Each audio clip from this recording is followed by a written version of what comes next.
Hello everyone, welcome to our channel Career Achievers, a family for learning.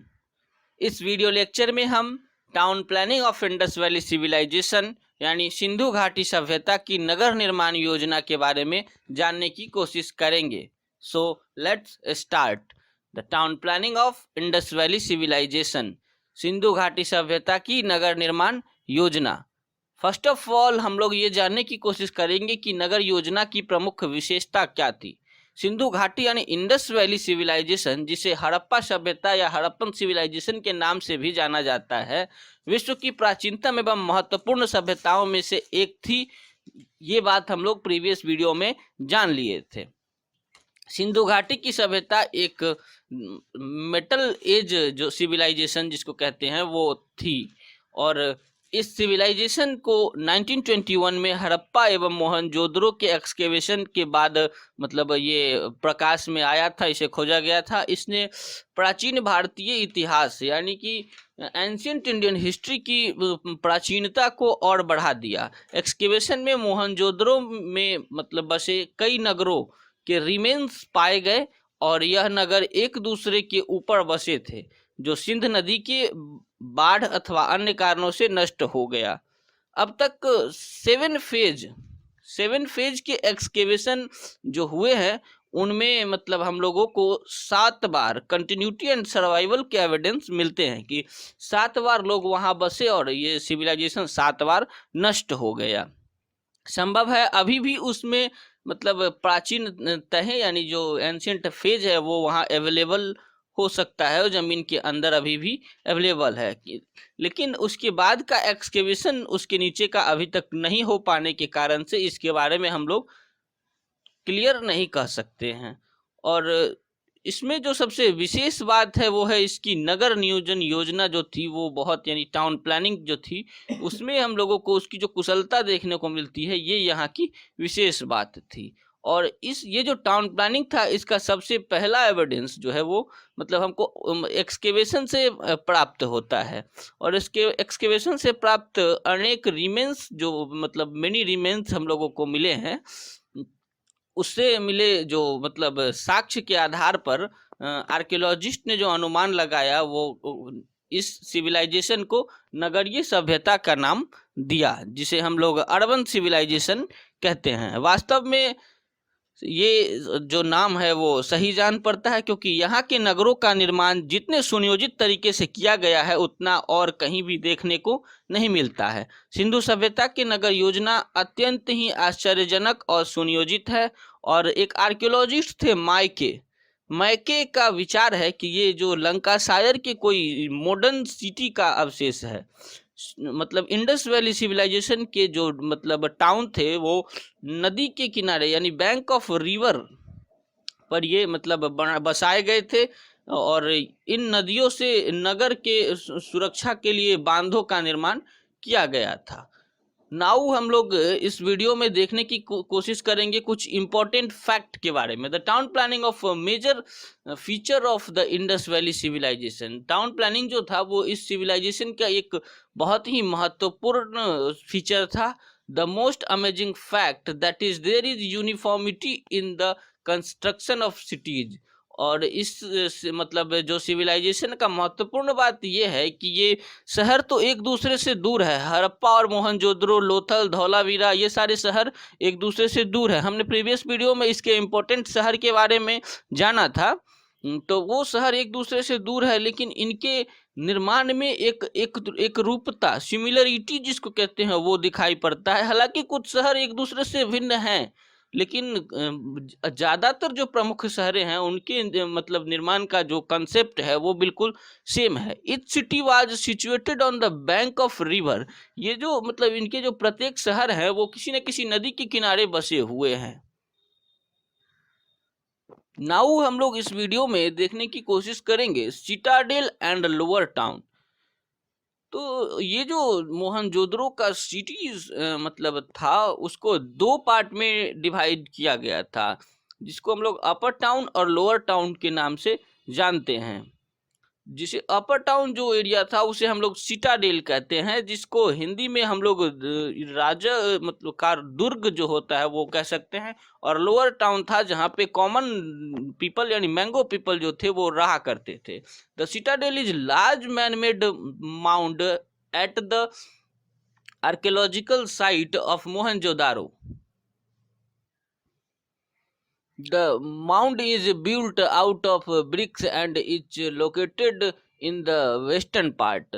हम लोग Indus valley के सारे town को अगर देखने की कोशिश करेंगे तो ये दो पार्ट में बटा हुआ था, जिसका जो ईस्टर्न पार्ट था वो मतलब एरिया आसपास के एरिया से कुछ उठा हुआ रहता था जिसे सिटाडेल कहा जाता है, और बाकी निचली एरिया को लोअर टाउन कहा जाता है जहाँ पे आम लोग रहते थे, और वो वेस्टर्न पार्ट होता था। ये मोहनजोदड़ो और हड़प्पा के शहर में ऐसा देखने को मिलता है।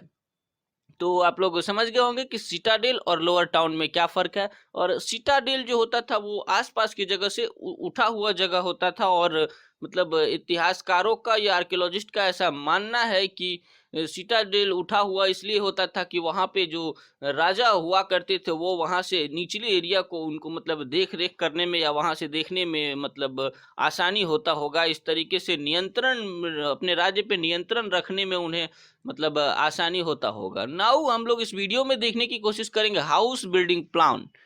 हाउस बिल्डिंग प्लान यानी मतलब उस समय के जो मतलब घर हुआ करते थे वो कैसे बना करते थे। सड़कों तथा गलियों के दोनों ओर एक निश्चित योजना के अनुसार भवन का निर्माण बिल्डिंग्स का निर्माण किया जाता था, और एक्सकेवेशन से अनेक छोटे बड़े भवनों के अवशेष प्राप्त हुए हैं। भवनों का मतलब हमें जो हाउसेस थे उनके रिमेन्स प्राप्त हुए हैं, और हाउसेस का जो मतलब निर्माण था वो नींव डालकर किया जाता था। ये नींव नींव तो आप लोग समझते ही होंगे, ये नींव प्रायः मतलब बची अथवा टूटी फूटी ईंटों से डाली जाती थी, और बाढ़ और सीलन से सुरक्षित रखने के लिए भवन निर्माण कच्ची ईंटों के बने ऊंचे चबूतरे पर किया जाता था। भवन जो है वो सादगीपूर्ण तथा बाहरी साज सजावट से रहित होते थे। इनमें एक रूपता प्रदर्शित होती थी। भवनों में रसोई घर, स्नान घर, आंगन एवं शौचालय होते थे। भवन एक मंजिला तथा दो मंजिला भी होता था। ये शौचालय जो है वो मोदी जी वाला कॉन्सेप्ट नहीं है कि मोदी जी आए तभी से इंडिया में शौचालय हुआ, इसके पहले भी शौचालय हुआ करता था, और ये मोहनजोदारो और हड़प्पा के रीजन से शौचालय यहाँ पे हुआ करता था।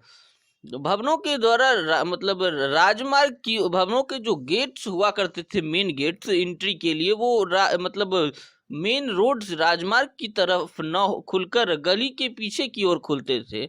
और भवनों के निर्माण में मतलब दीवारों में उसमें आलमीरा का निर्माण होता था। दीवारों में शंख या हड्डी निर्मित खूंटियां जिसको कहते हैं हैंगर टाइप कुछ हुआ करती थी, और भवनों में जो मतलब सड़कों की ओर खिड़की तथा रोशनदान का निर्माण नहीं किया जाता था। शायद ये सोचा जाता होगा कि उधर से धूल कण गाड़ी वगैरह के चलने के कारण जो होता है वो आता होगा, ये सोचकर ऐसा किया जाता होगा। या एक आर्कियोलॉजिस्ट थे, मैंने पहले भी बताया, उनका नाम मैके के अनुसार भवन की दीवारों पर प्लास्टर किया जाता था, और भवन निर्माण में ईंट को जोड़ने के लिए मिट्टी की गाड़े का प्रयोग होता था। छतों के ऊपर जल निकासी के लिए मिट्टी अथवा लकड़ी के जो मतलब नाले, जिसको प्रणाले कहा जाता था, उस समय लगाए जाते थे। भवन के स्नानागारों के फर्श पक्की ईंटों के बने होते थे, पर कहीं कहीं दूसरी मंजिलों में भी शौचालय के प्रमाण मिले हैं। स्नानागार प्रायः भवन के उसी भाग में बनाए जाते थे जो मतलब स्नानागार कहने का मतलब बाथरूम जो थे वहाँ के मतलब वो मतलब उस प्रायः ऐसे ही भाग में बनाए जाते थे जो गली तथा सड़क के समीप हो, जिससे शायद मतलब वाटर जो है उसके मतलब बाहर नाली में या फिर जिसको ड्रेनेज में भेजने का मतलब काम आसान हो जाए, यही सोचकर शायद बनाया जाता होगा। उसी भाग में बनाए जाते थे जो गली और सड़कों के समीप हो। भवन के कोनों में मतलब होता ये जो है वो प्रायः मतलब भवन के कोने में एक कोना में होता था, और प्रत्येक घर में कुएं का निर्माण होता था। कुएं जो है वो मतलब वेल जिसको कहते हैं प्रायः अंडाकार गोलाकार होते थे, और पानी निकालने के लिए यहाँ मतलब वो कुएं के आसपास होते ना घरनी की व्यवस्था की जाती थी।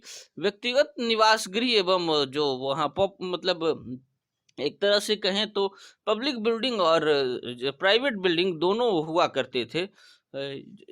इस तरीके से इंडस वैली सिविलाइजेशन में हाउसेस दो टाइप के हुआ करते थे, private building and public building. तो आगे हम लोग देखने की कोशिश करेंगे इस वीडियो में बिल्डिंग मटेरियल्स के बारे में। Materials used to make this include clay, gold, semi precious and precious stone, copper, ivory, and glass. The main materials used were sun dried and burnt brick, which were made in models of 1:2:4 ratio, easily available of wood of burning mint. Baked bricks were used in evidence in Harappa and Mohenjodaro.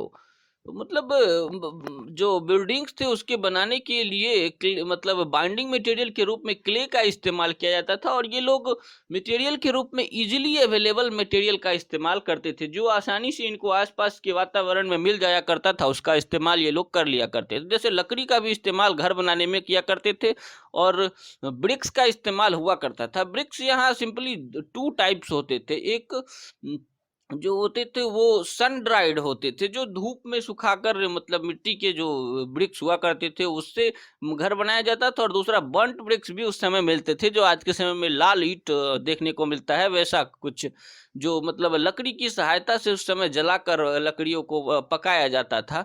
और लकड़ी उस समय की easily available material रहा होगा, which were made in models of 1:2:4 ratio. और bricks का जो साइज था वो 1:2:4 रेशियो हुआ करता था। और ऐसे जो मतलब बने हुए बिल्डिंग्स हैं, इनके एग्जाम्पल हम लोगों को मतलब हड़प्पा एंड मोहनजोदारो के सिटी से एविडेंस के रूप में मिलता है। नाउ हम लोग इस वीडियो में देखने की कोशिश करेंगे ग्रेट बाथ। ग्रेट बाथ जो है, जो हमें हड़प्पन सिविलाइजेशन के मोहनजोदारो जो सिटी थी वहां से मिला है। The great bath is part of a large citadel complex that was found in 1920 during excavation of Mohenjo-daro, one of the main center of the Indus Valley civilization। ये पूरे सिविलाइजेशन के बीच का एक पार्ट था मोहनजोदारो, जहाँ के सिटाडेल यानी अपर town से ग्रेट बाथ का हमें एविडेंस मिलता है। इसे हिंदी में बृहत स्नानागार कहा जाता है। एक्सकेवेशन में मोहनजोदड़ो का जो सर्वाधिक जो सबसे ज़्यादा बड़ा जो विशाल एवं सार्वजनिक स्नानागार यानी ग्रेट बाथ प्राप्त हुआ है, जिसका भवन अत्यंत भव्य है। इस पूरे स्नानागार की लंबाई जो है वो 180 फीट तथा चौड़ाई 108 फीट है। इसके बीच में मतलब हमने यहाँ फिगर में भी दिखाने की कोशिश की है ग्रेट बाथ को, आप लोग यहाँ देख सकते हैं। ये इसके बीच में 29 फीट लंबी और मतलब लेंथ जिसका 29 फीट हो और 23 फीट चौड़ी तथा 8 फीट गहरी मतलब पक्की ईंटों, जिसे हम लोग मतलब बर्न्ट ब्रिक्स कहते हैं, का इस्तेमाल करके एक वो मतलब पाउंड टाइप का स्विमिंग पूल जैसा जलाशय बना हुआ है। जलाशय के चारों ओर बरामदे मतलब स्नान हेतु चबूतरे तथा अंदर पहुंचने के लिए 9 इंच चौड़ी तथा 8 इंच ऊंची सीढ़ियां बनी हुई है। और स्नान कुंड के अंदर बनी अंतिम सीढ़ी जो है वो 16 इंच चौड़ी है। शायद ये सोच के बनाया होगा नीचे की सीढ़ी कि वहां बैठकर लोग पानी भरेंगे या फिर कुछ करेंगे, इसलिए वो सीढ़ी को मतलब चौड़ी बना दिया गया, जिस पर बैठकर लोग स्नान किया करते थे। और स्नानागार में मतलब वो जो मतलब ग्रेट बाथ था उसमें एंट्री के लिए जो 6 गेट बनाए गए थे। और ये जो ग्रेट बाथ था उसके निकट मतलब दक्षिण दिशा में या दक्षिण पश्चिम में एक हमाम बना हुआ था, जिसमें संभवतः गर्म पानी का प्रबंध रहता होगा। और स्नान कुंड की फर्श तथा दीवारों की जुड़ाई जिप्सम से की गई है। स्नानागार के ऊपर के कमरों में संभवतः पुजारी निवास करते थे, जो विशेष अवसर पर स्नान के लिए नीचे आते होंगे। और स्नानागार के मतलब गंदे पानी के निकासी के लिए विशाल मतलब ड्रेनेज जो था वो बहुत बड़े तौर पे बनाया गया था। और स्नानागार के एक कोने में 6 फीट चौड़ी एक नाली बनी हुई थी, जिसका प्रयोग जो है वो संभवतः कुएं से जलाशय को भरने के लिए होता होगा। नाउ हम लोग इस वीडियो में देखने की कोशिश करेंगे ग्रेट ग्रेनरी को। ग्रेट ग्रेनरी जिसे अन्नागार यानी अनाज रखने के लिए स्थान जो होता है वो कहा जाता है। Granaries in the Indus valley civilisation have been found in two most important regions known as Mohenjodaro and Harappa. Historians believe that the Great Granary was used by the people of Harappa to store surplus food grains. There were 2 rows of granaries, and each row had 6 six granaries. A similar structure has also been found at Mohenjo-daro. All such granaries were built close to the river bank of the conveyance of transportation. Mohenjodaro और हड़प्पा से विशाल स्नानागार प्राप्त हुए हैं। मोहनजोदारो का जो अन्नागार यानी granaries जो ग्रेट ग्रेनरी था वो मतलब 45.71 मीटर लंबा तथा 15.23 मीटर चौड़ा है। और हड़प्पा के जो सिटाडेल से एक मतलब अदर ग्रेनरी मिला है जो 15.23 इंटू 6.9 मीटर का उसका जो मतलब डायमेंशन है वो है। और बाकी के जो अदर भी ग्रेनरीज अलग अलग जगह से मिले हैं। आकार मतलब इसके जो दक्षिण में मतलब अनाज साफ करने हेतु ईंट के गोलाकार चबूतरे बने हुए हैं। ये जो मतलब अन्नागार है 2 खंडों में विभक्त है। मैंने पहले भी बताया है कि मतलब ये जो थे वो 2 खंड में विभक्त थे और प्रत्येक जो खंड थे वो 6 अन्नागार मतलब दोनों खंड में बने हुए थे। दोनों के बीच 18 फीट चौड़ा मार्ग है जिसका मुख्य द्वार नदी के किनारे खुलता है। इससे ऐसा मालूम होता है कि जल मार्ग से यहाँ अन्न लाया एवं ले जाया जाता होगा। नाउ हम लोग इस वीडियो में देखने की कोशिश करेंगे पब्लिक बिल्डिंग्स के बारे में। पब्लिक बिल्डिंग जिसको हिंदी में सार्वजनिक भवन कहा जाता है। एक्सकेवेशन के दौरान कुछ जो सार्वजनिक भवन के हमें रिमेन्स भी मिले हैं, जिसमें सबसे महत्वपूर्ण मोहनजोदारो का विशाल भवन है जो मूलतः 20 खंडों पर मतलब 20 पिलर्स पर टिका हुआ है तथा यह संभवतः सभागार मीटिंग हॉल जिसको कहते हैं या मतलब मेन टाउन जो है वो मतलब मुख्य बाजार रहा होगा। राजमहल सदृश एक भवन भी मोहनजोदड़ो से बना हुआ था। इसके अतिरिक्त सड़कों के किनारे भोजनालय और भोजनालयों या दुकानों की कतारें भी मोहनजोदारो में मिली है। ऐसे मतलब ऐसे आर्किटेक्चर हमें वहाँ देखने को मिले हैं जिनको देख के हम लोग ये कह सकते हैं कि ये पब्लिक बिल्डिंग है। और इसका एक मतलब जो एग्जाम्पल है वो मोहनजोदारो से हमें मिला है या इस सिविलाइजेशन के अदर टाउन से भी ऐसे एग्जाम्पल देखने को मिले हैं।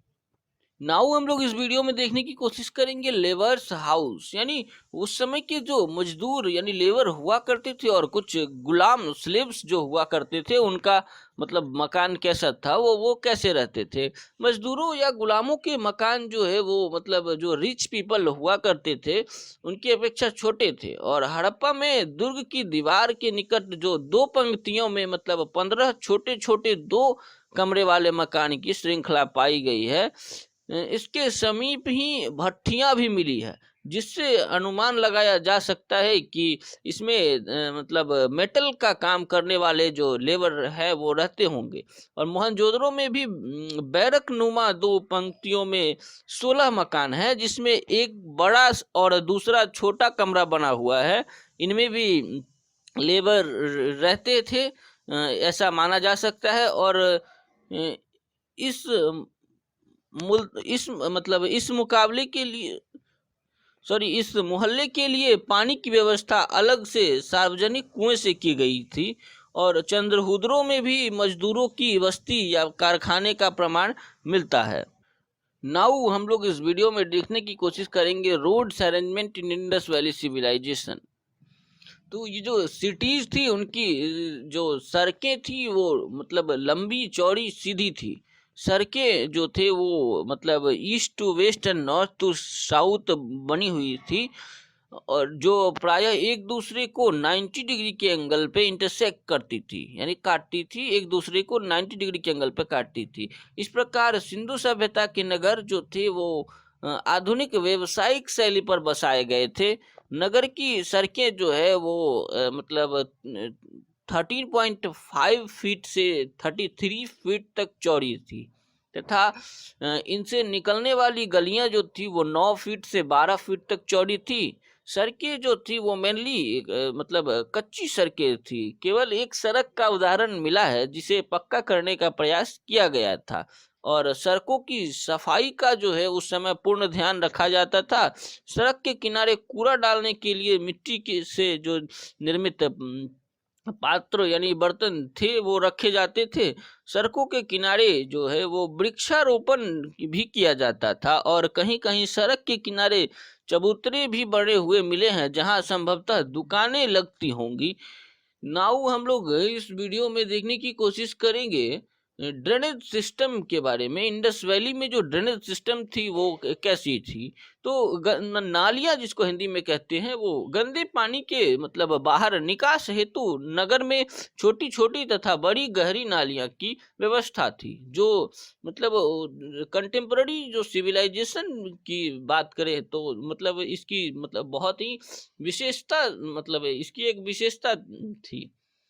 उच्च श्रेणी की जो मतलब नाली जो थी मल निकासी की व्यवस्था वो हड़प्पा सभ्यता की प्रमुख व्यवस्था थी।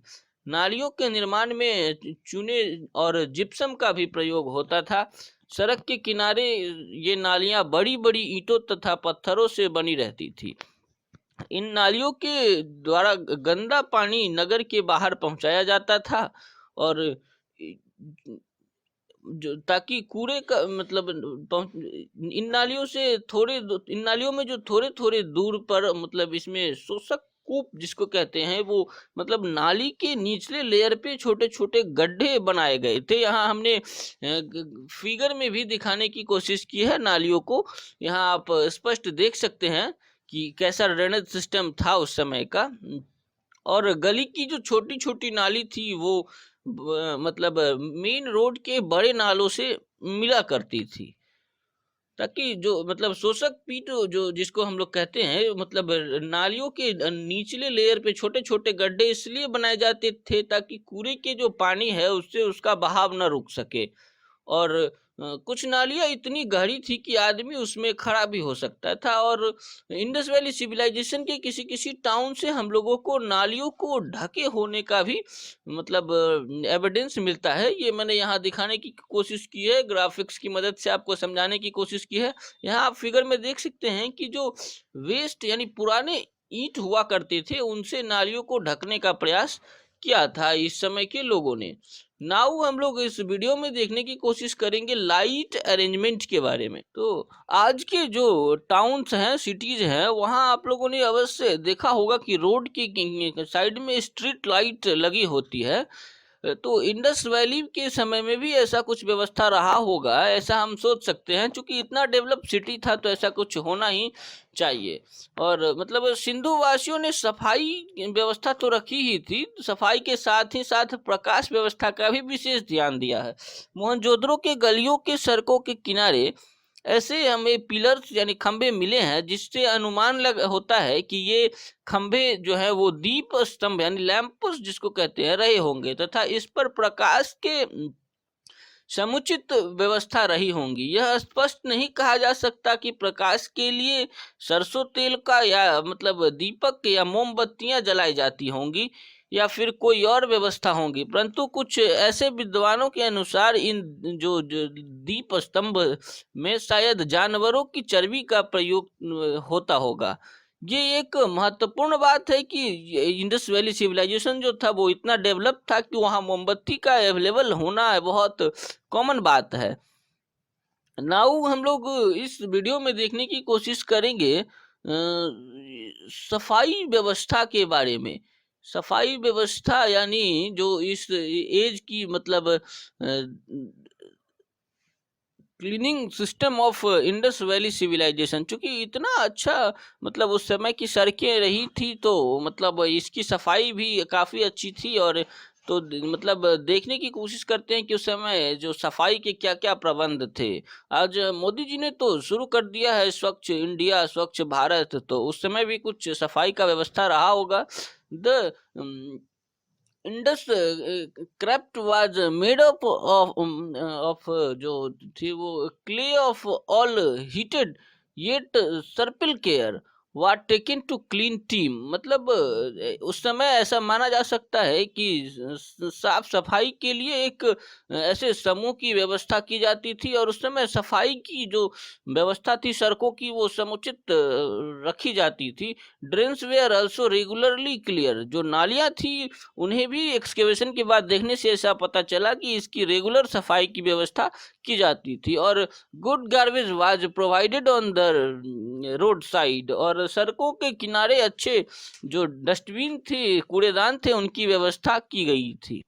नाउ हम लोग देखने की कोशिश करेंगे ब्रिक्स ऑफ इंडस सिविलाइजेशन को, मतलब इस पीरियड के जो ब्रिक्स थे उनके बारे में। तो इस सिविलाइजेशन के साइट है कालीबंगा और रंगपुर, जो इंडिया में है इस समय। तो इनको छोड़कर नगर निर्माण कार्य में प्रायः पक्की ईंटों का प्रयोग किया जाता था। इन दोनों जगह पे कच्ची ईंटों का यानी प्रयोग, जिसे हम लोग सन ड्राइव ब्रिक्स कहते हैं, का प्रयोग किया जाता था, और बर्न्ट ब्रिक्स का प्रयोग बाकी के जगहों पे किया जाता था। और ये ईंटें एक निश्चित रेशियो की थी। मैंने पहले भी बताया है कि इनकी रेशियो 1:4 थी। इनका आकार अधिकांशतः जो है वो रेक्टेंगुलर आयताकार होता था। ईंटों की लंबाई उनकी चौड़ाई की दोगुनी तथा ऊंचाई चौड़ाई की आधी होती थी। इस प्रकार इनका जो रेशियो होता है वो 1:2:4 होता था। और इंडस वैली सिविलाइजेशन के लोग एल आकार की ईंटों का भी प्रयोग करता है। यहाँ मैंने ईंटों को ग्राफिक्स की मदद से दिखाने की कोशिश किया है, आप लोग देख के समझ सकते हैं। और मतलब जो कॉर्नर्स हुआ करते थे वहाँ पे जो बाइंडिंग के लिए ये लोग एल आकार का, एल शेप का भी ईंट इस्तेमाल किया करते थे। और ईंटों के निर्माण में अधिकांशतः जो है वो जलोढ़ मिट्टी यानी नदियों के द्वारा बाढ़ के दौरान लाई गई मिट्टी का प्रयोग किया जाता था। और ईंटों को पकाने के लिए एक जगह एकत्र कर लकड़ियों की सहायता से इसे जलाकर पकाया करते थे इंडस वैली सिविलाइजेशन के जो लोग थे वो लोग।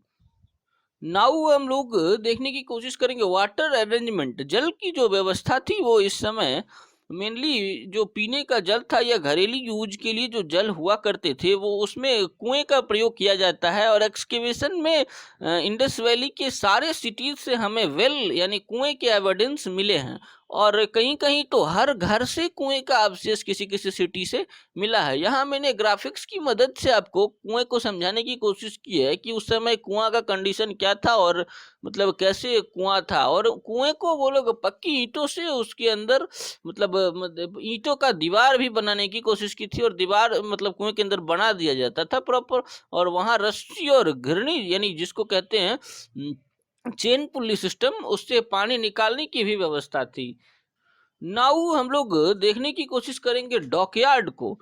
डॉकयार्ड जिसे हिंदी में गोदीवाड़ा या बंदरगाह कहते हैं। यहाँ फिगर में आपको डॉकयार्ड को समझाने की कोशिश की गई है।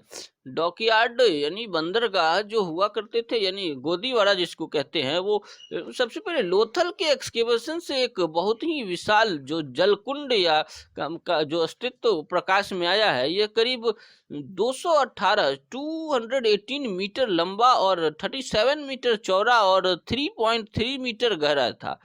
इस पक्की ईंटों का ये जो मतलब कंस्ट्रक्शन था वो मतलब बर्न्ट ब्रिक्स से पक्की ईंटों का बना हुआ था। इसकी दीवार में काफी चौड़ा प्रवेश द्वार था जो एक विशाल नाले या नहर के द्वारा मतलब भोगवा नदी से जुड़ा हुआ था। और श्री एस.आर. राव ने इसे गोदीवाड़ा मानते हैं, इन्हें गोदीवाड़ा माना है, जहां व्यापारिक जहाज आते जाते थे। ये जो इनका मत था वो सर्वमान्य नहीं है। उनके विद्वानों ने ऐसी धारणा है कि ये गोदीवारा न होकर जलकुंड था, जिसका पानी पीने के लिए, सिंचाई के लिए व्यवहार में मतलब लाया जाता था। लेकिन ये जो मतलब आप यहाँ फिगर में देखने की कोशिश करेंगे कि ये जो मतलब गोदीवारा कह सकते हैं, मतलब डॉकयार्ड था, वो इस शहर के बिल्कुल किनारे था। यहाँ मैंने दूसरे फिगर में भी दिखाने की कोशिश की है, शहर के किनारे थे और यहाँ से शहर के मतलब बाउंड्री से यहाँ पे गेट्स भी बनाए गए थे, और जहाँ से नाव मतलब जो शिप्स थे उनकी मदद से सामान लाया या ले जाया जाता होगा। तो इस तरह से हम लोगों ने इंडस वैली सिविलाइजेशन को के टाउन प्लानिंग को समझने की कोशिश की। और ये जो हमने यहाँ जाना कि ये जो सिटी थी ये वेल मेंटेन्ड और वेल टाउन मतलब वेल प्लान्ड सिटी थी। और मतलब ये जो इन सब एग्जाम्पल के आधार पर हम बड़े गर्व से कह सकते हैं कि जो मतलब नगरों का प्रादुर्भाव सर्वप्रथम सैंधव सभ्यता यानी इंडस वैली के सिविलाइजेशन में ही हुआ था। यहाँ के नगर नियोजन को देखने से पता चलता है कि ये जो नगर थे वो मतलब कुशल इंजीनियर मतलब वेल इंजीनियरों के द्वारा बसाया गया होगा। सिंधु घाटी सभ्यता विश्व की प्राचीनतम और उत्कृष्टतम सभ्यताओं में से एक थी, जिसकी सबसे प्रमुख विशेषता नगर निर्माण योजना थी। भवनों का निर्माण योजनाबद्ध तरीके से किया गया था, ये भी हमने यहाँ जाना। और हमने जाना कि सड़कों, नालियों आदि का मतलब जितना अच्छा प्रबंध सिंधु सभ्यता में देखने को मिलता है, वैसा प्रबंध किसी और सभ्यता में नहीं मिलता है। और ग्रेट ग्रेनरी का एग्जाम्पल भी मैंने देखा, और हम लोगों ने ग्रेट बाथ का भी एग्जाम्पल देखा। ये यहाँ की जो मेन मतलब विशेषता कहें, प्रमुख विशेषता थी जो अन्य कहीं देखने को नहीं मिलती है। और सिंधु सभ्यता की उत्कृष्टता इसकी नगर नियोजना से लगाई जा सकती है कि कैसा ये शहर था और उस समय के लोग कितने मतलब वेल मेंटेन्ड टाउन के अंदर रहते थे। तो वीडियो अगर पसंद आए तो वीडियो को लाइक कीजिएगा और अपने प्रॉब्लम के सॉल्यूशन के लिए हमारे कमेंट सेक्शन का इस्तेमाल कीजिएगा। और अगर आप चाहते हैं कि मैं किसी और टॉपिक पे वीडियो बनाऊं तो प्लीज़ मुझे कमेंट करके आप कहें कि कौन से टॉपिक पे वीडियो बनाऊं। और ये यहाँ हमने ज्योग्राफी के भी एक सीरीज की शुरुआत की है, जो आप प्लेलिस्ट चेक करके पता कर सकते हैं। और जावा जो प्रोग्रामिंग लैंग्वेज है उसका भी एक सीरीज ऑलरेडी कंप्लीट हो चुका है, और सी लैंग्वेज की भी प्रोग्रामिंग की एक सीरीज चल रही है।